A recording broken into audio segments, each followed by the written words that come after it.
Selamat pagi kepada saya Ibina Amanda dan ini adalah tim saya. Ini adalah Stephanie dan ini adalah Taliana Tipong. Untuk memulakan kita punya interview hari ini, bolehkah cikgu perkenalkan diri? Diri. Oke, assalamualaikum dan salam sejahtera serta selamat pagi. Saya Cikgu Ibrahim Melobot. Dengar? Boleh.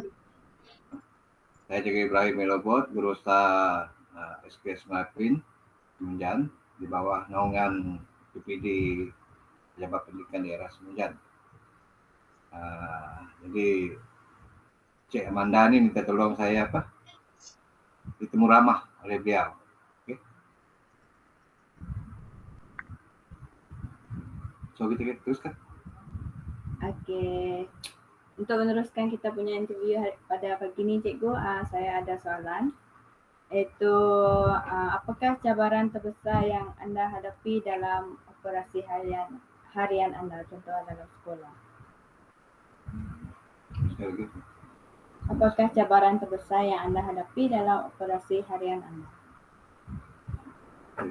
Berkenaan dengan soalan yang diajukan oleh Cik Amanda ni, itu berkenaan dengan cabaran terbesar yang saya hadapi dalam operasi harian. Okey, ini bermaksud kita pengendalian di sekolah dah. Dalam kita menjalankan tugas sebagai seorang pentadbir ataupun dikatakan penguasa di sebuah sekolah, banyak cabaran yang kita perlu tempuhi hari-hari, dan yang paling getir, boleh katakan getir lah, cabaran untuk menyatu padukan guru-guru. Maksud saya supayanya bekerjasama dengan pentadbir. Itu adalah satu cabaran terbesar bagi kita sebagai seorang guru besar. Kerana kalau kita lihat, guru ni mempunyai pemikiran yang berlainan. Ada yang positif, ada yang negatif. Jadi kita nak semua guru di bawah pentadbiran kita mengikut dan juga bekerjasama dengan kita sebagai sebuah pasukan. Perlu diingatkan, dalam mentadbir sekolah tu, kita sebagai leader, bukannya sebagai bos. Leader maksudnya kita bekerjasama dengan guru-guru, manakala bos cuma mengarahkan saja. Jadi kita tidak menggunakan perkataan bos di sekolah, sebaliknya kita menggunakan perkataan leader. Itu yang terbaik lah. So, alhamdulillah setakat ini semua guru di bawah pentadbiran saya menjalankan tugas masing-masing mengikut apa yang telah diarahkan dan telah diamanahkan oleh saya, pihak Jabatan Pendidikan, dan yang secara amnya kepada Kementerian Pendidikan Malaysia lah. Okay, terima kasih cikgu. Soalan seterusnya, bagaimanakah anda mengendalikan isu kaki tangan? Dalam mengendalikan isu kaki tangan tu, kita pecahkanlah kepada 3. Okey, yang pertama berkenaan dengan prasarana, yang kedua berkenaan dengan pencapaian sekolah, dan yang ketiga berkenaan dengan pencapaian pelajar. Okey, prasarana iaitu apa yang fizikal yang terdapat di sekolah. Dalam menyelesaikan isu dalam menyelesaikan isu kaki tangan ni, kita naklah sentiasa memberi nasihat kepada guru-guru supaya sentiasa peka dengan perkembangan masa kini, pendidikan masa kini. Contoh yang pertama berkenaan dengan pendidikan digital sekarang ni. Kalau kita lihat seluruh Malaysia di sekolah semua menggunakan pendidikan digital. So, dalam menangani isu guru untuk terlibat sama, kita sering memberi input kepada guru-guru tersebut supaya mereka dapat menjiwai dan juga mendalami isu pendidikan digital ini. Okay. Oke, terima kasih Cikgu. Yang ini berkenaan dengan sekolah saya, jadi saya tidak menumpu ataupun menyeluruh kepada AM, yaitu kepada sekolah-sekolah lain. Ini lebih khas kepada sekolah saya.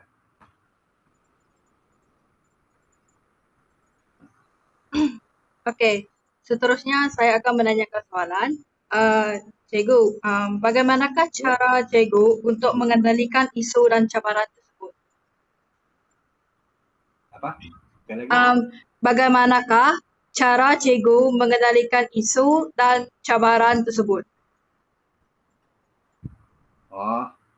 Bagi menangani isu tersebut, cara saya dalam mentadbir sekolah ini, saya sentiasa bermusyawarah dengan semua guru, bukan saja guru, semua kaki tangan di bawah naungan saya di dalam sekolah saya. Contohnya, yang pertama, saya sentiasa memberi mesyuarat pagi kepada mereka, memberi motivasi kepada mereka, sebabkan di sekolah saya hampir keseluruhannya semua guru adalah guru yang di bawah 40 tahun ke bawah, di mana mereka masih lagi muda. Kalau ikutkan cuma saya saja yang setengah abad orang. Dah 50 ke atas, 50 siri Mercedes dah. Jadi saya sentiasa memberi nasihat kepada mereka supaya sentiasa menerima isu, menerima cabaran daripada pihak-pihak kementerian lah. Jangan mengeluh, karena itu adalah prerogatif kita. Dan sebagai pelajar, sebagai seorang pelajar, memang kita tahulah sebagai seorang pelajar itulah yang menjadi pelanggan utama kepada kita di sekolah. Pelajar adalah pelanggan utama kita di sekolah. Tanpa pelajar, siapalah kita kan? So, saya memberi nasihat kepada cikgu supaya sentiasa tabah dan juga sabar dalam menghadapi kerenah-kerenah pelajar. Okey, seterusnya, apakah langkah untuk mengekalkan pengurusan pasukan yang baik dalam kalangan guru?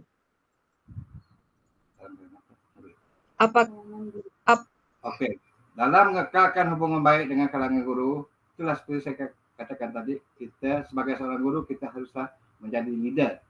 Sebagai seorang leader, I'm the leader, not the boss, kan? So, kita sebagai seorang leader sentiasa bekerjasama dengan semua guru. Jangan yang satu, jangan mengarah. Maksud saya, kita telunjuk kepada guru yang buat, kita elect saja. Tidak. Kita sebagai seorang guru, kita sebagai seorang pentadbir, kita sebagai seorang usaha, kita mengarah, kita sama dengan guru. Ini menjadikan suasana kerjasama yang sangat mesra kepada guru-guru. Dan guru-guru berasa happy kalau kita mempunyai dalam sistem yang kita buat kepada guru-guru tersebut, menyebabkan mereka happy lah sebenarnya. Soalan yang seterusnya, bagaimanakah cara memupuk tingkah laku organisasi yang sihat dalam kalangan guru? Okey, dalam memupuk tingkah laku yang sihat kepada guru-guru, ianya saling berkaitan dengan apa yang disoalkan oleh kawan kita tadi dan juga kepada ia saling berkaitan. So yang paling penting ialah kita sentiasa memberi kerjasama kepada guru, sentiasa mendengar keluhan mereka, kita terima keluhan mereka tanpa menyoal apa hal ini, jangan.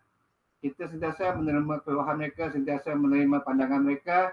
Jadi kita akan buat kesimpulan dan kita bersama mereka akan membuat satu rumusan di mana rumusan tersebut boleh dijadikan sebagai rumusan bersama di sekolah. Itu yang paling penting. Ini salah satu menyebabkan guru tersebut merasa mereka dihargai. Bila mereka dihargai, jadi timbul tingkah laku positif di kalangan guru-guru terhadap sekolah. Yang pertama, Okey, seterusnya berkenaan dengan tingkah laku negatif. Saya ambil tingkah laku negatif. Okey, sebagai contoh, seorang guru, dia berjumpa dengan saya. Saya kata, apa hal tu? Kena awak sekolah tertutup lah hal-hal. Jadi mereka rasa mereka tidak dihargai. Dan bila mereka merasa tidak dihargai, ini menyebabkan situasi kerja harian mereka akan merosot. Dan apabila merosot, maka perkembangan sekolah akan terbantut. Dan bila terbantut, maka itulah akan terjangkit kepada pelanggan kita yang utama tadi, iaitu pelajar. Jadi kita tidak harus memikirkan perkara-perkara negatif kepada guru lah. Sentiasa menerima pandangan mereka, sentiasa bekerjasama dengan mereka. Kalau dia kata, kita akan buat A je go. Okey, kalau kita buat A, apa rasionalnya? Jadi kita berbincang. Bila perbincangan, bila sepakatan sudah tercapai, barulah kita akan buat. Satu perkara, bila mereka memberi pandangan, kita teruskan. Okey, kita buat tu. Jadi kita sendiri pun tidak faham apa yang akan mereka buat. Jadi kita akan buat perbincangan. Perbincangan sama guru akan membuahkan hasil yang baiklah. Okey? Faham? Soalan terakhir adalah, apakah kaedah komunikasi yang cikgu gunakan dalam ahli pasukan cikgu? Kaedah yang saya gunakan di sekolah adalah kaedah pengurusan pentadbiran bersama guru lah. Di mana setiap pentadbiran tu kita sentiasa rujuk kepada guru. Guru rujuk kepada kita. Jadi sentiasa bekerjasama antara satu sama lain. Jadi secara rumusannya, pentadbiran yang saya buat di sekolah adalah pentadbiran, apa kata orang? Kita bersama-sama dengan guru dalam mentadbirkan sekolah. Bukan setakat saya, tapi semua guru. Kalau setakat saya saja memang tidak menjadi. So, jadi kita wujudkan perasaan kita sama guru tersebut, kita berikan kepada kita. Ya? Jadi kita akan bekerjasama dan membuahkan hasil yang positif lah.